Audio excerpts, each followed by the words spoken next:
오늘은 다시 꽃이 피고 열매를 맺으리라, 이런 제목으로 하나님 말씀 같이 나누도록 하겠습니다. 제가 성도님들과 함께 말씀 가끔 이렇게 나눌 때 보면 이런 말씀을 하시는 경우가 있어요.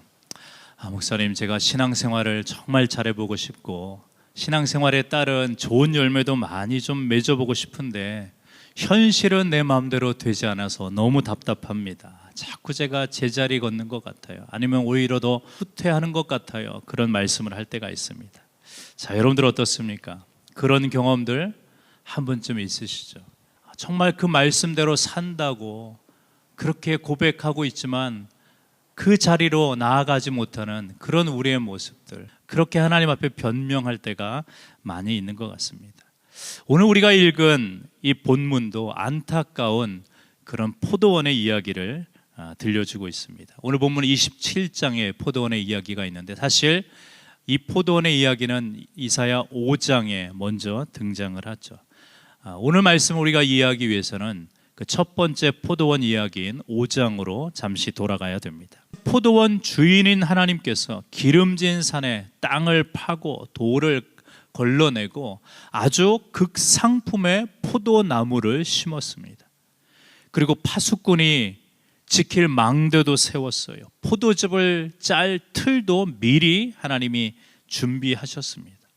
하나님 편에서 보면 부족할 것이 전혀 없는 완벽한 최고의 은혜의 환경을 이스라엘 백성들에게 이렇게 공급해 주신 것이죠. 그런데 그 결과가 어떠했습니까? 5장 2절을 보면 이렇게 말씀합니다. 좋은 포도 맺기를 바랐더니 들포도를 맺었도다. 하나님은 가장 좋은 포도나무를 심어서 최고의 포도 열매를 기대하셨는데 그 이스라엘이 맺은 것은 좋은 포도가 아니라 들포도였다는 것입니다. 여기서 말하는 들포도는 그냥 길 가다가 야생으로 이렇게 열려있는 들포도 정도가 아니에요. 히브리어 본문 원문을 보면 이 들포도의 원뜻은 상해서 냄새나서 먹을 수 없는 그런 의미의 들포도입니다. 여러분, 좋은 포도를 하나님은 기대하셨는데 왜 먹을 수 없는 썩은 냄새나는 들포도를 맺었을까요? 정성을 다해 돌보신 포도원 지기의 문제가 아니라 그 문제는 바로 포도나무였기 때문이죠. 무슨 말입니까? 하나님이 모든 은혜를 다 베풀어 주시고 모든 환경을 다 조성해 주셨음에도 이스라엘 백성들은 하나님 앞에 거룩함과 순종함으로 행하지 않았기 때문에 좋은 열매를 맺지 못했다는 것입니다. 그래서 이사야서 5장의 포도원 노래는 안타까운 탄식과 함께 심판의 선언으로 끝이 나요. 여러분, 저와 여러분들의 모습이 어떻습니까? 하나님 앞에 수많은 은혜를 입고 살아가죠. 그럼 그에 따른 삶의 열매를 맺혀야 되는데, 그래서 신앙생활도 잘 해봐야 되는데 대신 이 떫고 상한 냄새나는 들포도와 같은 그런 열매를 우리가 내놓아서 우리 마음도 아프고 하나님도 낙심하고 계실까? 그런 생각이 여러분들 가운데 있다면 오늘 우리에게 주시는 메시지가 바로 그런 저와 여러분들에게 주시는 소망의 메시지인 줄로 믿습니다. 자, 먼저 2절을 한번 다시 보겠습니다. 2절 큰 소리로 한번 읽어봅시다. 시작. 그날에 너희는 아름다운 포도원을 두고 노래를 부를지어다. 아멘. 보십시오. 5장에서는 하나님께서 포도원을 바라보고 안타까운 심정으로 눈물 짓고 탄식하셨는데 오늘 27장에 와보니 그 포도원을 두고 하나님이 뭐라고 말씀하세요? 다시 노래를 불러라, 그렇게 말씀하시는 것이죠. 여러분, 생각해 봅시다. 아니, 도대체 무엇이 바뀌었길래 날마다 실수하고 날마다 상처투성이인 그들이 뭐가 바뀌었길래 지금 다시 그 포도원을 향하여 노래하라 말씀하실까요? 갑자기 훌륭해져서, 갑자기 착해져서 거룩한 백성이 되었기 때문에 그래서 하나님이 그 포도원을 향하여 노래하라 하실까요? 그렇지 않습니다. 결론부터 말씀드리면 왜 포도원을 향하여 노래하라 하냐면 포도원지기이신 하나님은 그 포도원을 절대 포기하지 않으셨기 때문이라는 거예요. 여러분, 이것이 은혜입니다. 우리는 날마다 실수해요. 제자리 걸음이에요. 다가서고 싶지만 다가서지 못할 때가 있어요. 그런데 하나님께서 우리를 향하신 사랑과 작정은 절대로 포기하거나 실패되지 않음을 꼭 믿으시기 바랍니다. 그래서 오늘 주시는 말씀을 통해서 하나님께서는 실패한 자기 백성을 어떻게 다시 일으켜 세우시는지, 그래서 마침내 우리 삶에 다시 꽃을 피우고 풍성한 열매를 어떻게 맺어 가시는지, 그 하나님의 신실하신 은혜를 함께 나누기를 소망합니다. 우리 2절을 다시 한번 읽어봅시다. 시작. 그날에 너희는 아름다운 포도원을 두고 노래를 부를지어다. 아멘. 여기서 우리가 먼저 눈여겨봐야 할 단어가 그날에라는 단어입니다. 구약 성경에서 특별히 이사야서에서 그날은 단순한 하나의 날을 의미하지 않아요. 그날이 어떤 날이냐면 하나님께서 우리 인간의 역사 속에 친히 개입하셔서 악을 심판하시고 하나님의 백성을 결정적으로 구원하시는 그날을 바로 지금 이사야 선지자는 하나님의 말씀을 따라 그날이라고 선포하고 있는 것입니다. 자, 그렇다면 과연 그날에 어떠한 일이 일어날까? 우리 그 앞에 1절인데요, 지난 금요일 본문이었어요. 하나님이 심판하시는 대상이 등장합니다. 한번 읽어봅시다. 시작. 그날에 여호와께서 그의 견고하고 크신 강한 팔로 날랜 뱀 리워야단, 곧 꼬불꼬불한 뱀 리워야단을 벌하시며 바다에 있는 용을 죽이시리라. 아멘. 여기서 등장하는 리워야단, 이 리워야단은 악의 세력, 즉 다시 말하면 하나님의 백성을 대적하고 하나님을 대적하고 끝까지 반항하는 그런 마귀 사탄과 세상의 악한 영적 권세를 상징하는 것입니다. 그런데 그날에 하나님께서 그 리워야단을 어떻게 해요? 크고 강한 칼로 쳐서 멸하신다는 거예요. 흑암과 죄악의 권세 완전히 차단되는, 완전히 없어지는 그 심판의 현장이 바로 그날입니다. 그날에 어떤 일이 일어난다는 거예요? 포도원의 노래가 들려오기 시작한다는 것입니다. 여러분, 지금 이 포도원은 하나님이 만드신 제2의 포도원이 아니에요. 5장에 등장하는 그 이스라엘이 실패했기 때문에 치워버리고 다른 포도원을 만들자 해서 그 포도원에서 들려오는 노래가 아니라 같은 포도원입니다. 극상품의 포도나무를 심으셨음에도 불구하고 떨고 상하고 악취나고 썩은 들포도만 내놓아서 하나님의 마음을 아프게 했던 그 실패한 그 포도원이 바로 그 똑같은 포도원이에요. 그런데 그 포도원에 어떤 일이 일어난다는 거예요? 다시 꽃이 피고 열매가 맺혀진다는 사실입니다. 여러분, 이것이 은혜예요. 은혜. 우리가 사는 세상은 어떻습니까? 여러분, 직장이나 우리가 사회생활을 하면 누군가 어떤 기대에 못 미치면 어떻게 돼요? 직장에서 해고당할 때도 있죠. 지금은 좋은 관계일지 몰라도 나를 향해서 등을 돌릴 때가 있습니다. 왜요? 자신이 원하는 것을 얻지 못할 때는. 그래서 더 자격 있고 더 능력 있고 더 나를 따르는 사람들을 우리가 찾아서 떠나는 것이 세상의 이치입니다. 그런데 우리 하나님은 전혀 다른 분이라는 거예요. 우리가 한번 실패했다고 하나님은 손절하지 않으신다는 것입니다. 우리가 조금 연약하다고 우리를 버리고 다른 자격 있는 사람을 찾아 떠나시는 하나님이 아니시라는 것이죠. 비록 실패하고 넘어져서 떨고 상하고 악취나는 들포도를 맺은 우리라 할지라도 하나님은 다시 붙드시고 우리의 상처를 싸매시고 회복하셔서 다시 노래 부르게 하시는 하나님이신 줄로 믿으시기 바랍니다. 여러분, 성경 전체가 그것을 증명하고 있어요. 믿음의 조상이라고 불리는 아브라함을 생각해 보세요. 여러분, 아브라함이 처음부터 믿음의 조상처럼 행동했습니까? 그렇지 않아요. 어떤 일이 있었습니까? 자기 목숨이 두려워서 자기 아내 사라를 누이라고 속여요. 그것도 2번씩이나. 아니, 치졸한 거짓말을 한 번도 아니고 2번이나 나 살자고 거짓말했던 사람이 반복해서 실패했던 사람이 아브라함이었습니다. 그의 손자 야곱도 보십시오. 평생 속임수로 살았어요. 인간적인 꾀를 사용해서 나도 힘들고 상대방도 힘들게 만들었던 사람이 야곱입니다. 더 나아가서 다윗을 보세요. 하나님의 마음에 합한 다윗이라고 하지만 그의 치명적인 잘못이 무엇입니까? 간음했잖아요. 그 간음을 덮기 위해서 살인까지 저지르지 않습니까? 그래서 그 죄책감 때문에 나락으로 떨어져서 통곡했던 순간이 바로 다윗에게도 있었죠. 신약으로 넘어오면 우리 예수님의 수제자라고 하는 베드로를 생각해 보세요. 모두가 다 주님을 버릴지언정 나는 주님을 버리지 않겠다 큰 소리 쳤는데 작은 계집종 앞에서 주님을 모른다고 3번씩이나 부인했던 사람이 바로 베드로 아닙니까? 앞에 열거한 사람들 실패한 사람들이었어요. 그런데 성경은 그들의 실패한 이야기로 끝내지 않았다는 것이죠.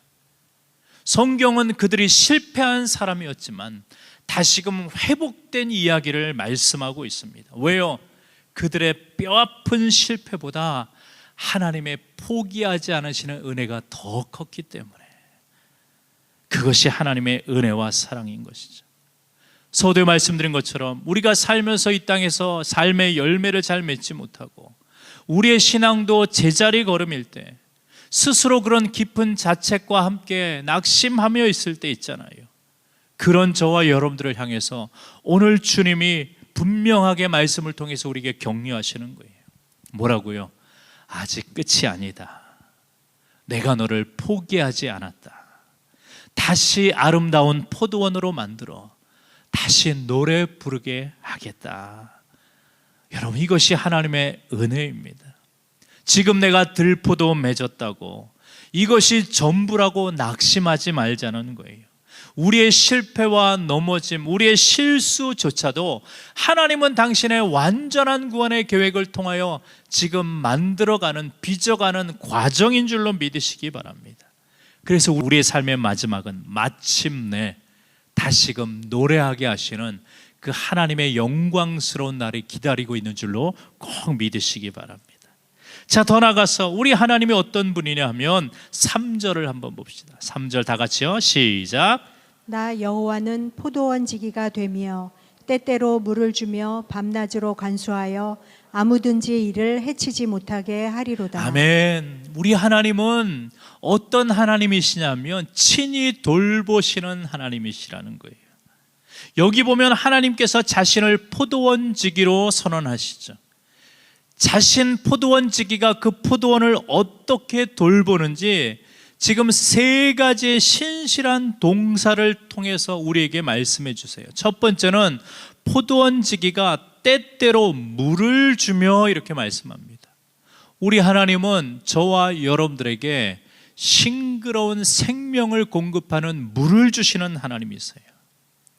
여러분, 포도나무는 물을 스스로 생산할 수 있는 능력이 없죠. 외부로부터 물을 공급받아야 됩니다. 우리의 삶이 정확하게 이와 같은 것이죠. 우리에게는 스스로 생명을 만들어낼 수 있는 능력이 없어요. 나에게 스스로 은혜가 있게 할 능력이 없습니다. 오직 외부로부터 우리에게 생명을 주셔야 되고 우리에게 은혜를 공급해 주셔야 되는데 그분이 누구냐? 포도원지기이신 우리 하나님께서 저와 여러분들에게 날마다 물로, 날마다 은혜로 채워주시는 줄로 믿으시기 바랍니다. 그래서 여러분들 신앙생활의 핵심은 내가 얼마나 열심히 잘해서 그 물을 얻어야지가 아니에요. 우리 신앙생활의 핵심은 무엇입니까? 내가 하나님께 붙어 있기만 하면 되는 것이죠. 하나님께 붙어 있기만 하면 우리는 그분으로부터 물을 공급받을 수 있고 날마다 은혜의 생수를 공급받을 수 있는 거예요. 그래서 요한복음 15장에 5절에 이렇게 말씀하십니다. 나는 포도나무요 너희는 가지라. 그가 내 안에 내가 그 안에 거하며 사람이 열매를 많이 맺나니 나를 떠나서는 너희가 아무것도 할 수 없음이라 말씀하세요. 아무것도 할 수 없는 거예요. 여러분, 포도를 맺는 이 포도나무, 이 가지의 사명은 내가 스스로 열매를 맺으며 안간힘 쓰고 몸부림 쓰는 것이 아니라 그저 나무 대신 주님께 우리가 붙어 있기만 하면 되는 것입니다.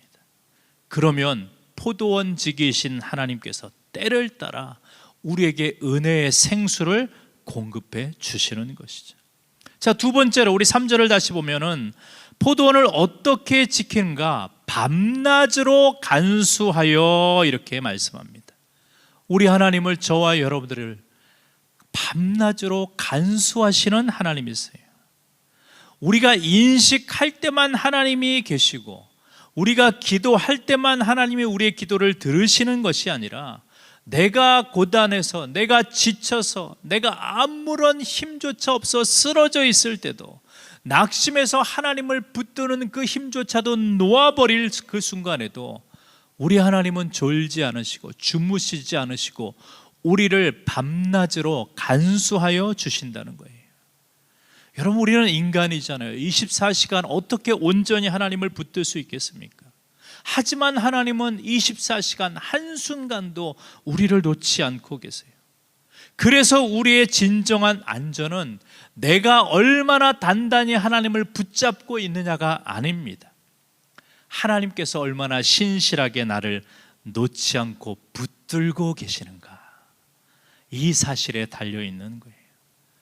여러분, 세 번째 또 봅시다. 우리 하나님이 어떻게 우리를 돌보시냐면 아무든지 이를 해치지 못하게 하리로다. 아멘. 우리 하나님은 포도원을 해치지 못하도록, 다른 외부의 세력으로부터 해치지 못하도록 보호해 주시는 것이죠. 여러분, 행여나 이 구절이 오해를 해서 예수님 잘 믿으면 우리 삶에 아무런 고난도 시련도 없다라고 받아들여서는 안 돼요. 실제로 예수님 믿는 우리의 삶에는 고난이 있어요. 있는 게 당연합니다. 때로는 우리에게 아픈 징계가 있어요. 왜 하나님이 그렇게 하시나? 왜 하나님이 우리를 그렇게 아프지만 우리를 싸매 주십니까? 그것은 고난 한복판에도 우리를 향하신 하나님의 거룩한 목적과 거룩한 뜻이 좌절되지 않도록 우리를 보호해 주시는 하나님의 의지라는 것이죠. 포도나무가 날카로운 칼이나 가위로 가지치기를 당할 때가 있습니다. 저와 생각해 보세요. 나무의 입장으로 보면 얼마나 아플까요? 얼마나 아릴까요? 그런데 포도원지기는 나무를 죽이기 위해서 가지치기를 하는 게 절대로 아니죠. 더 아름답고 풍성한 열매를 맺게 하기 위해서 쓸모없는 가지를 제하는 일일 뿐입니다. 저와 여러분들이 삶을 살면서 그런 경우에요, 원치 않는 고난을 당할 때가 있어요. 도저히 생각해도 왜 하나님이 why me? 왜 나에게 이런 어려움과 시련을 주십니까? 라고 우리가 그렇게 하나님께 반문할 때가 있어요. 그 이유를 우리는 다 알 수 없습니다. 그러나 분명한 한 가지 사실은 아무리 비바람이 치고 아무리 고난의 역경과 파도가 몰려온다 하더라도 하나님은 자기가 만드신 포도원을 절대 놓지 않으신다는 사실이에요. 보호하고 계신다라는 사실입니다. 제가 지난 주일날 예배 마치고 오후에 좀 바빴어요. 그리고 저녁에 LA에 어느 목사님 출판 기념회 찬양하러 이렇게 다녀왔습니다. 그 예배 가운데 간증하는 시간이 있었는데 어느 장로님이 나오셔서 간증을 하시는데 제가 막 눈물을 흘렸어요. 그 장로님께서 사랑하는 아들이 있었습니다. 그 아들이 군인이었어요. 이라크 파병을 갔는데 그만 그곳에서 그 아들이 목숨을 잃어버립니다. 자식을 가슴에 묻어야 했어요. 얼마나 비통하고 얼마나 마음이 무너졌을까요? 부모님 돌아가신 것도 슬프고 가슴이 아픈데 자녀가 죽었다고 생각해 보십시오. 얼마나 가슴이 아파요. 세상의 눈으로 보면 인생의 모든 것이 다 송두리째 무너져 내린 그런 비극이었을 것입니다. 그런데 그 고난의 깊은 밤을 지나면서 하나님은 왜 나에게 이런 일이 일어났습니까? 장로님이 하나님께 묻고 기도할 때 하나님은 장로님에게 또 다른 마음을 품게 하셨는데, 참담한 시련 속에서 포도원지기이신 하나님이 장로님을 떠나지 않으셨다는 것이죠. 그래서 어떤 은혜를 주시냐면, 자신에게는 그토록 아픔의 대상이었던 그 이라크 땅을 품게 하시는 거예요. 급기야는 지금까지 평생을 일구 오셨던 사업을 정리하시고 내년에 그 이라크 땅으로 선교하러 떠나신다라고 합니다. 준비 과정이래요, 지금이. 제가 그 간증을 듣는데 얼마나 눈물이 나는지. 여러분 생각해 보십시오. 악한 마귀는 분명히 그 아들로 인해서 그 장로님의 삶을 다 해쳐버리고 무너뜨리려 했을 거예요. 자식을 앗아가면 신앙도 뺏을 것이고 삶도 다 송두리째 하나님을 떠날 것이다 라고 아마 마귀 사탄은 자신했을 것입니다. 그런데 그 고난의 한복판에도 하나님은 장로님을 놓지 않으셨다는 것이죠. 해치지 못하도록 하나님이 막아주시는 거예요. 오직 그 아픔을 통해서 하나님만이 맺으실 수 있는 그 지고한 순교적 열매를 장로님을 통해서 맺게 하시는 것입니다. 여러분, 저와 삶에 원치 않는, 이해할 수 없는 가지치기의 아픔이 있을 수 있어요. 그러나 여러분들 꼭 기억하십시오. 포도원지기신 우리 하나님은 절대로 포기하지 않으셨다는 거예요. 지금도 우리가 알지 못하는 그 순간에도 하나님은 밤낮으로 우리를 보호하시고 지키시고 어떠한 환난에서도 우리를 끊어내지 못하도록, 하나님의 사랑에서 끊어내지 못하도록 보호하고 계시는 줄로 꼭 믿으시기 바랍니다. 그 신실하신 포도원지기 하나님이 바로 저와 여러분들의 아버지가 되세요. 자, 우리 계속해서 봅시다. 마지막 6절 말씀이에요. 우리 하나님이 어떠한 하나님이시냐면, 6절 다 같이 읽습니다. 시작.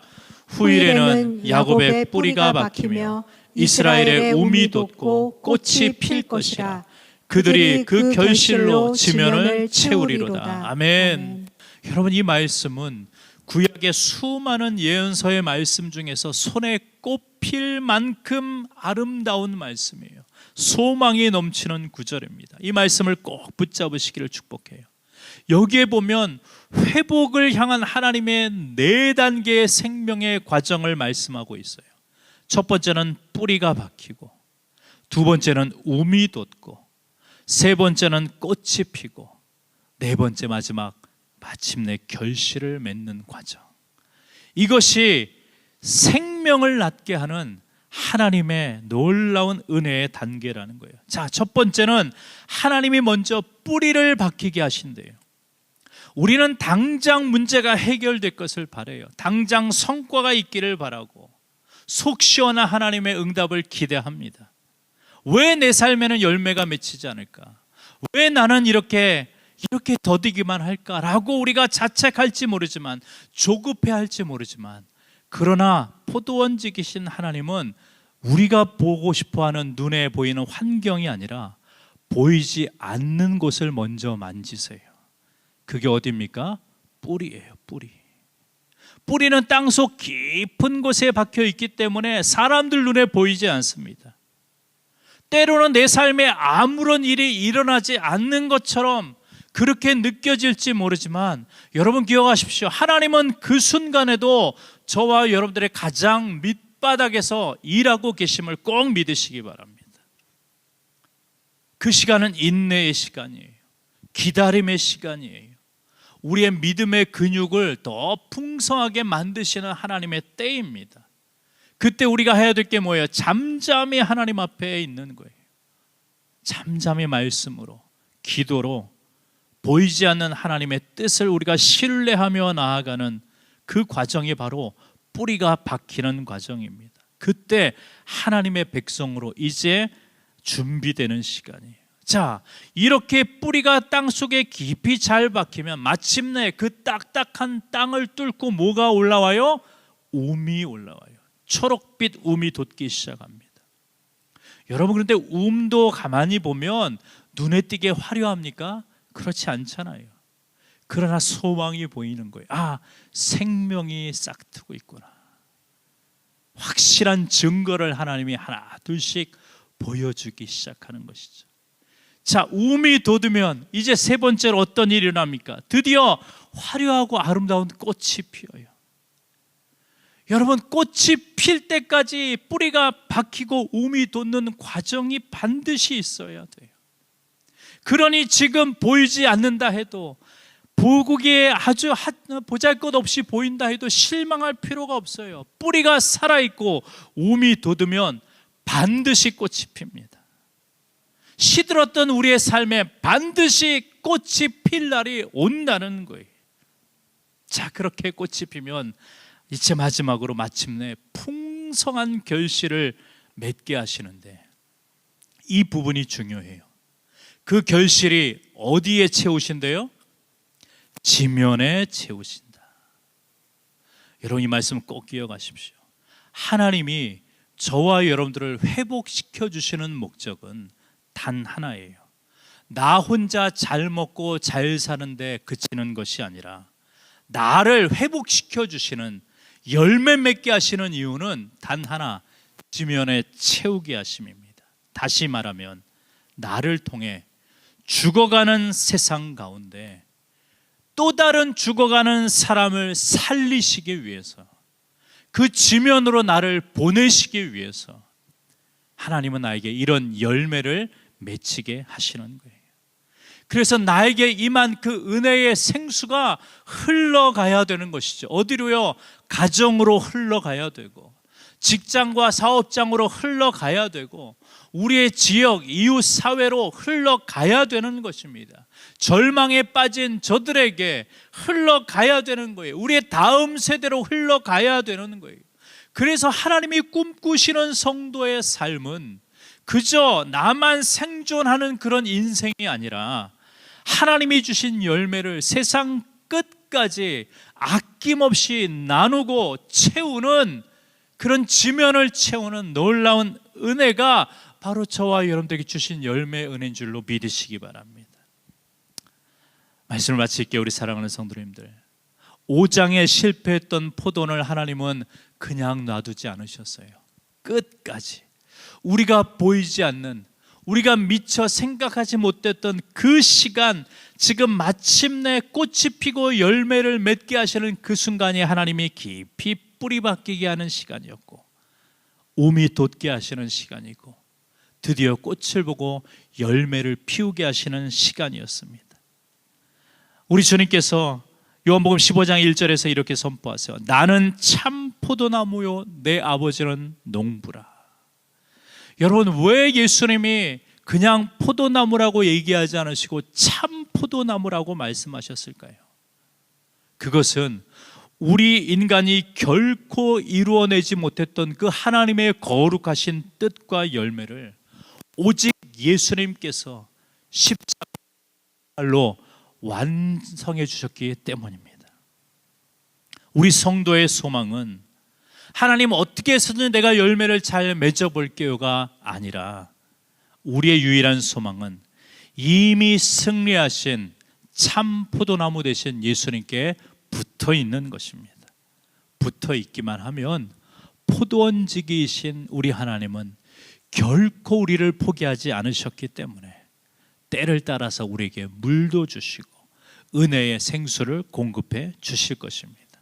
그러면 마른 땅 같고 전혀 소망이 없던 우리의 삶에도 움이 돋고 꽃이 피고 열매를 맺게 하실 텐데, 그 열매를 가지고 또 다른 메마른 세상을 향하여 나아갈 때에, 성령의 열매로 온 지면을 가득 채우게 될 때에, 그것이 바로 하나님이 원하시는 뜻과 그 섭리를 우리를 통해서 완성되어 가실 줄로 믿습니다.